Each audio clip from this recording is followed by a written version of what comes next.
Senator Joe Manchin has said he will not be supporting the president's Build Back Better legislation, the one that's already been cut down, all but guaranteeing the end of the $1.75 trillion spending package that is the centerpiece of the Biden agenda. How fun. So, more to talk about on this. We can talk about his reasoning if you want, but do you guys really need to know his reasoning? It's austerity politics.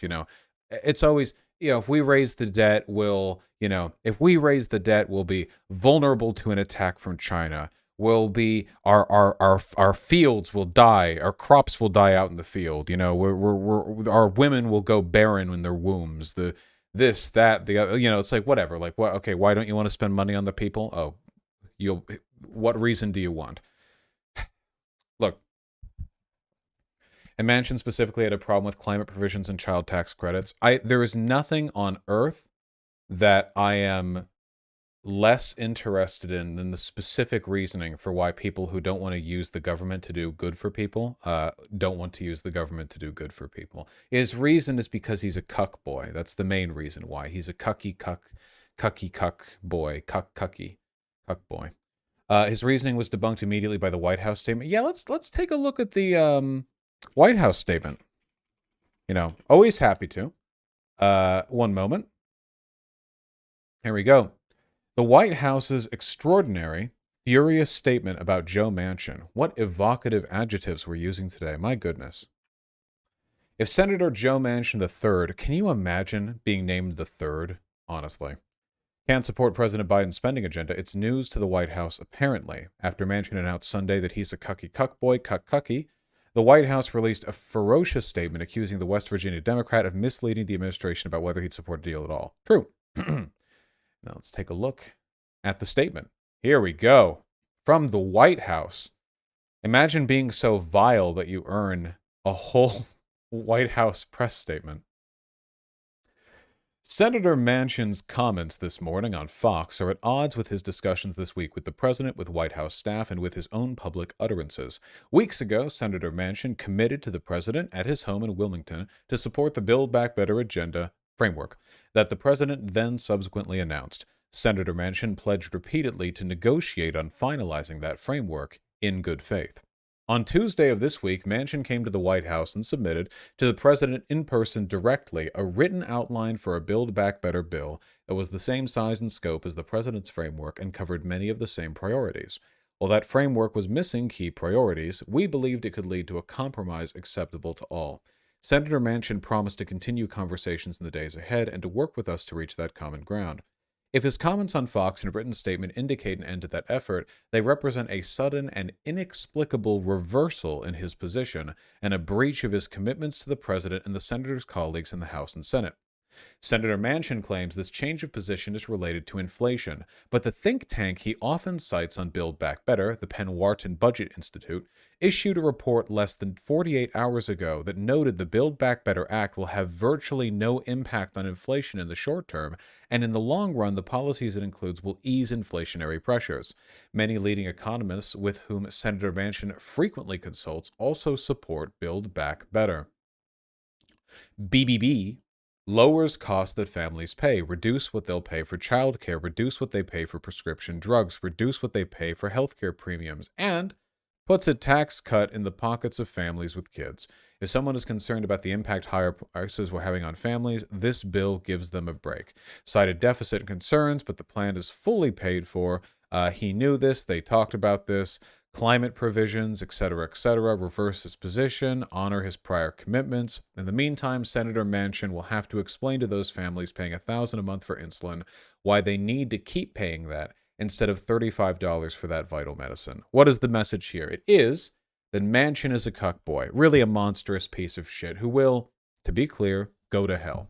So, what do I have to say about this? Well, the easy thing to do here is to denounce Manchin and say that he's going to go to hell, which I've done and which you should all do.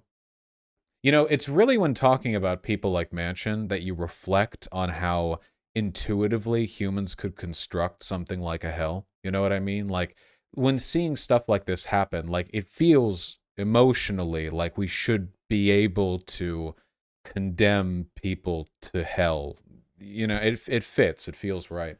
Um, but there's more to this. So obviously, the reason, to those of you who don't know, the reason we're so concerned about Manchin specifically is because right now the Senate is 50-50 Democrat and Republican.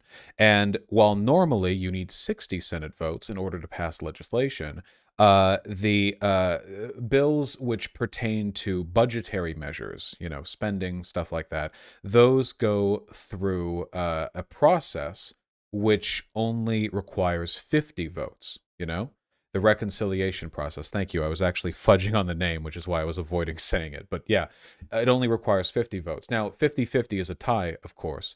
But in an event of a tie in the Senate, the vice president is actually the tiebreaker. And since the vice president is Kamala Harris, a Democrat, that would be so 50 votes is what the Democrats need. And Manchin, his refusal to support this is a nail in the coffin because we're not getting any Republican support. So we need every Democrat. Now, I've talked about this before.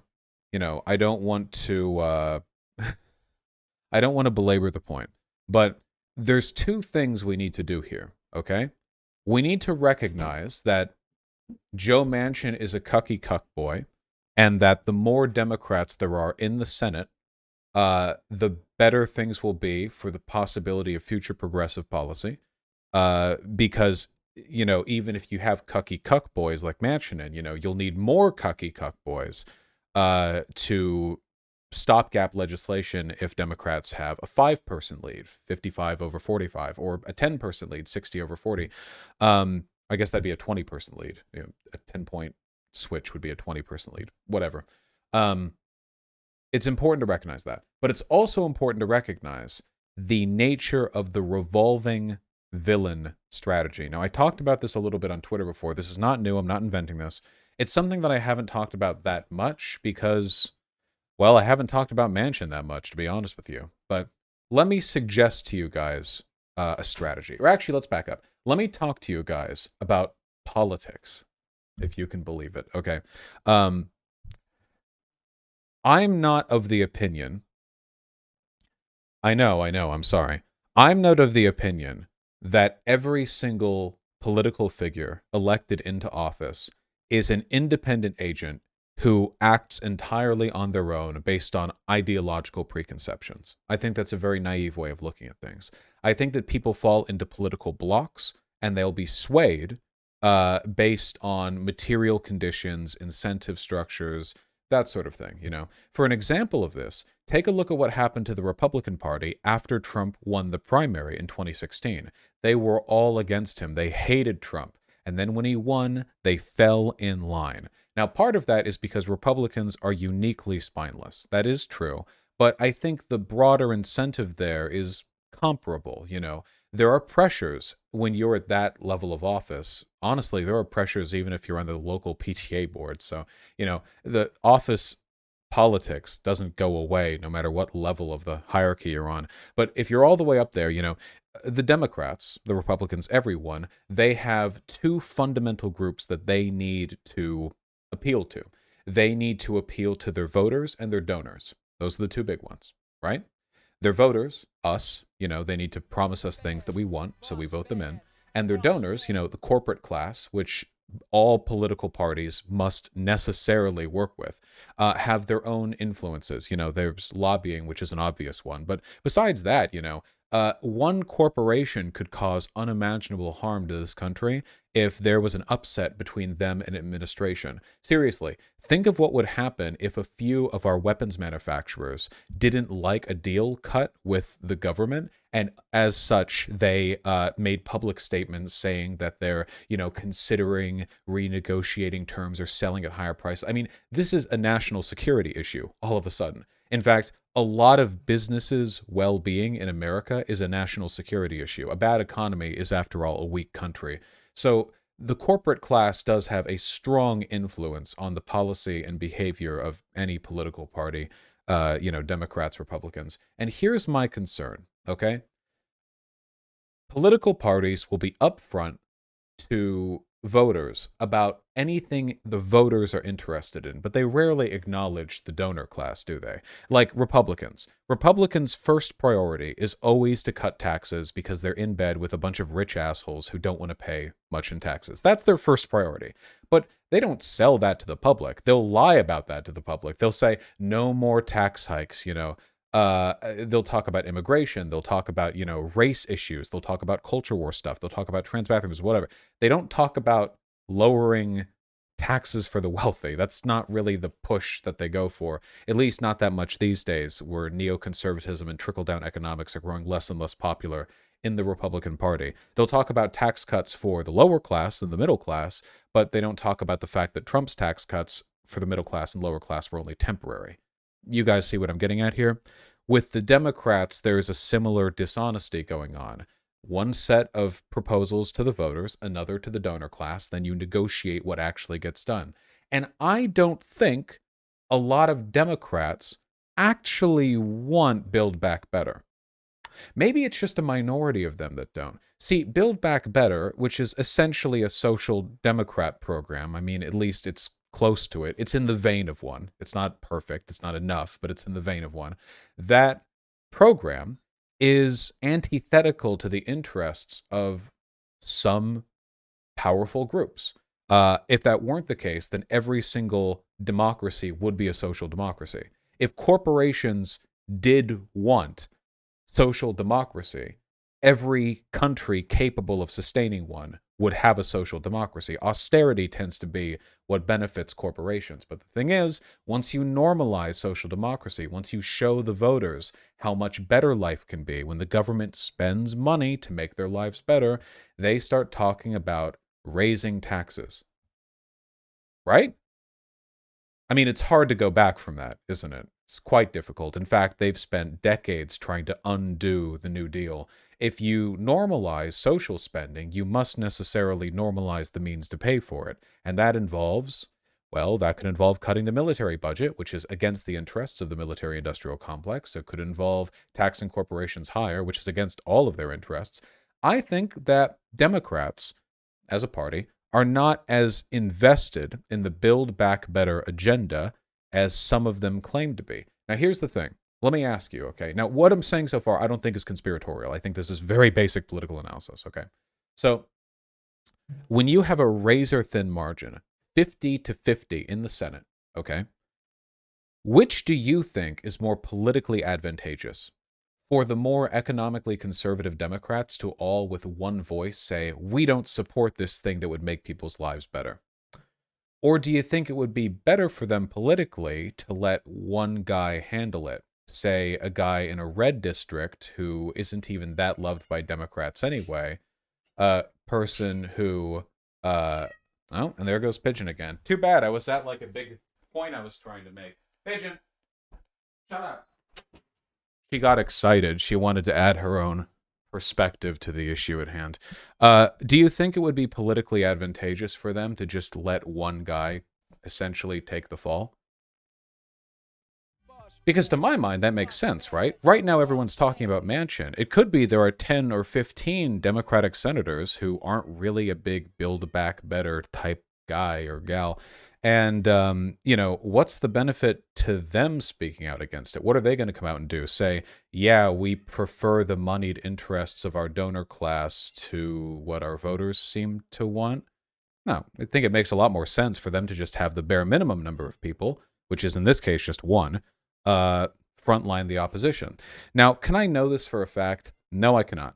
Is it possible for me to deductively prove what people are thinking in their brain heads? No, that is not the case. But I think what I'm providing here is a fairly reasonable, a fairly basic, and fairly non-conspiratorial assessment of the relative political interests involved here. Or to put it another way, what do you guys think the odds are that if in the upcoming midterms we somehow got more Senate seats, which I don't think we will, and it went 52 to 48 in our favor, do you think there's a little bit of a chance that there might suddenly be more people with principled oppositions to to Build Back Better or to some other comparable program? Decent chance of it. It's important to remember, okay, the Democratic Party is not an instrument through which we are capable of meaningfully affecting serious change. Is it better than Republicans? Yes, but that is not, certainly not the ceiling. It is important to understand that the Democratic Party is, for us, we are, we are vultures and it is a corpse. We must nourish ourselves from feasting upon the Democratic Party. It's a framework. It's a ramshackle tenement that we must occupy for us to, funnily enough, build something better. But it's not the system, not the institution through which we will achieve our goals. Does anyone here disagree with that? I think that is a reasonable assessment of the situation. Now, that's not to say that, they're all doing some sneaky deaky backroom conspiracy and smoking cigars in rooms with no lights on and the big round table and crap like that. I just think it's, honestly, what I'm talking about right now could actually be achieved without any words being spoken between any people in the Senate, Oh, Manchin, who has a uniquely red district, is willing to openly oppose Build Back Better. Okay, so we don't need to because he is. Okay. All right. I mean, that's simple enough. It doesn't even really require much besides a decent understanding of, social expectations. Then you have to factor in the fact that they do talk to each other, undeniably. So, whatever. Just keep that in mind. Manchin is going to hell, okay? We will build a hell and he is going there. But remember that it's not about Manchin as a person that's the issue. Well, he as a person is the issue. But it's not about, it's the fundamental root of the problem isn't him as a person. It's the Democratic Party is not an acceptable instrument for progressive reform. It's something that we do and that we work with because we don't really have any alternatives at the moment, not without meaningful third-party accessibility or whatever else, crap like that. Keep that in mind. We'll keep on paying for our insulin.